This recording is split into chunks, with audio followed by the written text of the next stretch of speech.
तो शवानी साहब, ये अपोजिशन को अभी 10 से 11 वोट उनके पास कम है इस तहरीक की कामयाबी के लिए, लेकिन फिर भी उन्हें अपनी कामयाबी का यकीन है। इसकी क्या वजूहत हैं? क्या हुकूमती इत्तेहाद में कुछ लोग ऐसे हैं जिन्होंने बैकडोर उनको कामयाबी का यकीन दिलाया? देखिए, जो कामयाबी का यकीन दिलाते हैं तो फिर 16 में एक आध जो है ना ट्रेजरी बेंचेस से भी कोई होना चाहिए था, उनके भी सिग्नेचर जो है ना मोशन के ऊपर होने चाहिए थे। ऐसा तो कुछ हमें नजर नहीं आया। अपोजिशन ने ये मूव किया है मोशन, और अपोजिशन जाहिर है क्रिटिसाइज करना, गवर्नमेंट के ऊपर तनकीद करना, ये अपोजिशन का काम है।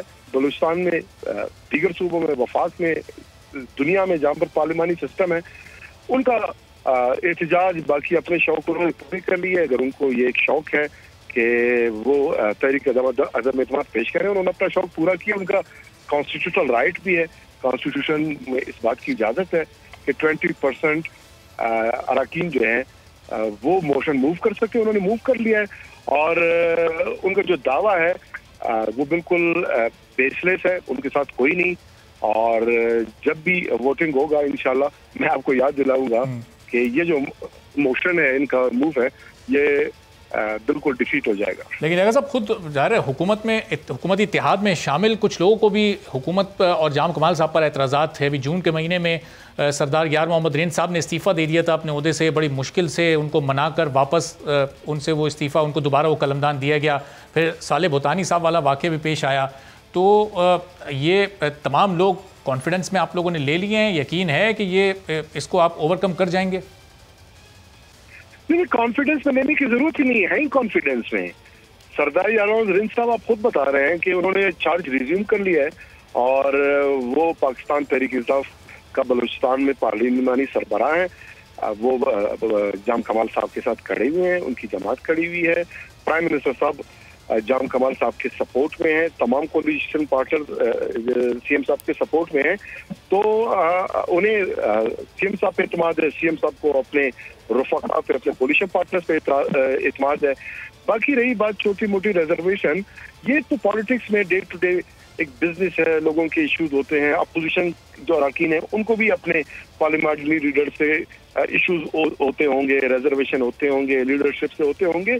तो ये एक सिलसिला है। लेकिन आप खुद बताएं कि कल जो इन्होंने मूव पेश किया है, तो उसमें ट्रेजरी बेंचेस से किसी एक एमपीए को साथ ले जाते, उसके बाद फिर ये दावा भी करते, बावर भी कराते, हाफ को भी बावर होता और उनके दावे में भी दम होता। अब सिर्फ उन्होंने एक तहरीक अदम एतमाद मूव किया है, अब बर्डन उनके शोल्डर पे है, दावा उन्होंने किया है, अपना दावा साबित करना उनकी जिम्मेदारी है। तो सर, सबसे बुनियादी नुक्ता जो इन्होंने उठाया अपने उस मतन में कि ये जो गैर मुतासिबाना और गैर मुनसिफाना आपने तरक्याती बजट पेश किया है, इससे कुछ मखसूस इलाकों में महरूमी पैदा होगी, वहाँ बदअमनी भी पैदा होगी।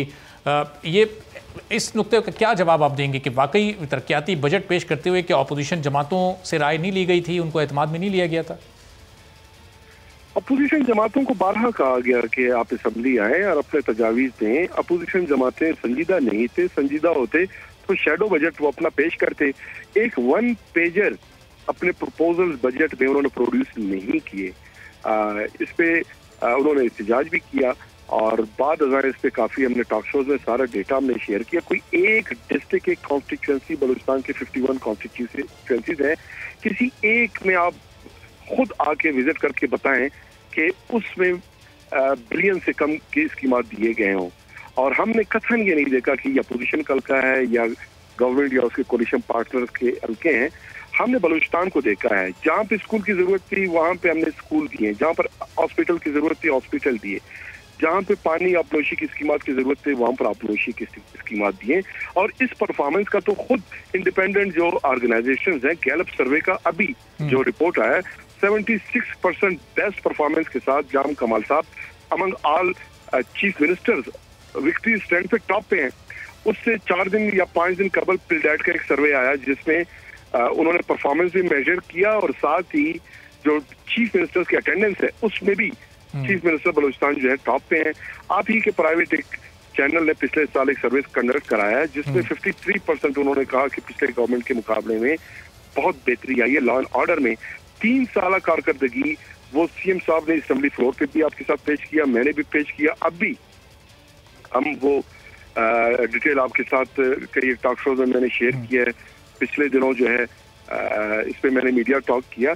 सिर्फ 347 जो है हमने नए प्राइमरी स्कूल बनाए हैं। बलूचिस्तान की तारीख का पहला कैंसर हॉस्पिटल तेजी से उस पर काम जारी है। फेडरल गवर्नमेंट से कोयटा कराची शारा ड्यूल कैरेजवे का हमने वो स्कीम जो है वो ले लिया है। फिर ये ऑपोजिशन ने फिर क्यों मजबूर हो गई ऑपोजिशन ये तरीके अदम एतमाद लाने के लिए? हम पंजाब की सियासत देखते हैं कि पंजाब में इस वक्त गवर्नेंस का क्या हाल है, वहाँ दूसरे कितने मसाइल हैं, लेकिन और किस तरह से वहाँ अपोजिशन जमातें मुत्तहिद भी हैं, लेकिन फिर भी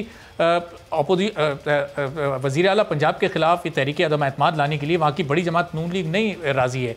यहाँ पर जब आप इतनी कामयाबियाँ हुकूमत की गिनवा रहे हैं, इसके बावजूद इतनी आसानी के साथ ये हिज़्ब इख्तिलाफ़ ये तहरीक अदम एतमाद लेकर आ गई, क्या वजह है इसकी? फिर यही कामयाबी जो है, यही कारकर्दगी जो है अपोजिशन के लिए बायस परेशानी व बेचैनी है, और होना भी चाहिए। जाहिर है कि जाम कमाल साहब, उनके कोalition पार्टनर इतनी अच्छी कारकर्दगी दिखाएंगे तो अपोजिशन जमातों को अगले इंतखाबात में वोट कौन देगा? ये है उनका कंसर्न, ये है उनकी बेचैनी, ये है उनकी परेशानी। और वो या अदम एतमाद की तहरीक मूव करके पब्लिक को मैसेज देना चाह रहे हैं कि गवर्नमेंट अच्छी परफॉर्म नहीं कर रहे हैं। वो मीडिया में रहना चाहते हैं, कुछ दिन सोशल मीडिया में रहना चाहते हैं, अपने वर्कर्स को लॉलीपॉप दे के उनको जो है मुतमईन करने की कोशिश कर रहे हैं। लेकिन उनको ये पता होना चाहिए कि आवाम जो है वो अब काफी बाशऊर हो चुकी है, आवाम कारकर्दगी को देखती है। इस तरह की हरकतों से पहले भी इन्होंने बजट सेशन में जाने के बजाय अगर हुकूमत की कारकर्दगी इतनी अच्छी है तो अभी लेकिन साहब हुकूमत की कारकर्दगी अगर इतनी अच्छी है और आवाम भी मुतमईन है, तो अभी कंटोनमेंट बोर्ड के जब इंतखाबात हुए, टोटल 9 वहाँ की नशिस्तें थी, उसमें 5 आज़ाद उम्मीदवार कामयाब हुए हैं। फिर हुकूमत यहाँ बड़े मार्जिन से जीतने में क्यों नहीं कामयाब हुई, क्यों शिकस्त हुई हुकूमत को? 4 जो है उसमें आज़ाद उम्मीदवार है, 5 जो है वो PTI है, बलूचिस्तान पार्टी के कैंडिडेट ये सीटें जीती हैं। तो तनासुब के लिहाज से 60% निश्चित जो है पहला नंबर आजाद उम्मीदवार जो है, जो पहला नंबर है वो आजाद उम्मीदवारों का है। आजाद उम्मीदवार भी जो है कुछ हमारी उनके साथ सीट एडजस्टमेंट की बाद जगह जो है आजाद उम्मीदवार के अपने कैंडिडेट विड्रॉ किए, उनको सपोर्ट किया।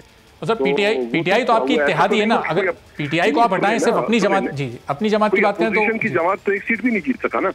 जो अपोजिशन की जमातें इस वक्त उन्होंने करारदाद मूव किया है और ये दावा कर रहे हैं कि अवाम गवर्नमेंट के खिलाफ है, तो उनसे ये सवाल आपका बिल्कुल बनता है, उनसे पूछें कि कंटोनमेंट बोर्ड में क्या एक निशिस्त जीतने में वो कामयाब हुए? सिंगल सीट उनका बता। लेकिन सर आप हुकूमत से भी ये सवाल बनता है कि हुकूमत की कारकर्दगी इतनी अच्छी है तो फिर हुकूमत अक्सरियत से जीतने में क्यों कामयाब नहीं हुई? लोगों ने इसका मतलब अपोजिशन को भी रिजेक्ट कर दिया। और किसी अगर आप तनासुब के लिहाज से तो 60% मैंने आपको बता दिया। लेकिन कोलिशन पार्टनर्स तो एक अलग, वो जो आपके कोलिशन पार्टनर्स हैं वो तो एक अलग जमात है ना, उनको अगर आप जमात को साइड में करें तो अपनी सिर्फ जमात की कारकर्दगी की बात करें तो अपोजिशन आज़ाद उम्मीदवारों और आपकी जमात में एक फ़र्क है वाज़ेह। एक को आप साबित करके दिखाएं कि कोई एक आज़ाद उम्मीदवार जो अपोजिशन अगर सियासी जमात को ज्वाइन कर ले, फिर जो है आप भले मुझसे जो गिला करना चाहें लेकिन जब सवाल यह है कि अवाम ने आज़ाद उम्मीदवारों को मुंतखब किया है, उन्होंने अपोजिशन को तो रिजेक्ट कर दिया, लेकिन हुकूमत को भी उस तरह से उन्होंने वेलकम नहीं किया जिस तरह जो कारकर्दगी आप बता रहे हैं उसकी बुनियाद पर जिस तरह वेलकम होना चाहिए था। देखिए बाकी सूबों में जो रिजल्ट आया है आप तनासुब के लिहाज से, चूंकि मैंने परसेंटेज आपको बता दिया कि 60% जो है हम जीते हैं, तो 60% का ये मतलब है कि अवाम का एतमाद और एतमाद हमने हासिल किया है। हाँ, हमारी नशिस्तें आज़ाद उम्मीदवारों से कम होते या जो अपोजिशन का हालत है 0 होता या 1 होती, तब आपका जो है ना ये सवाल बिल्कुल बनता। बाकी जमहूरियत है, अवाम का हक है, आज़ाद उम्मीदवार उनका डेमोक्रेटिक राइट। ठीक है, सब्सक्राइब करें और बेल दबाएं ताकि कोई खबर रह न जाए।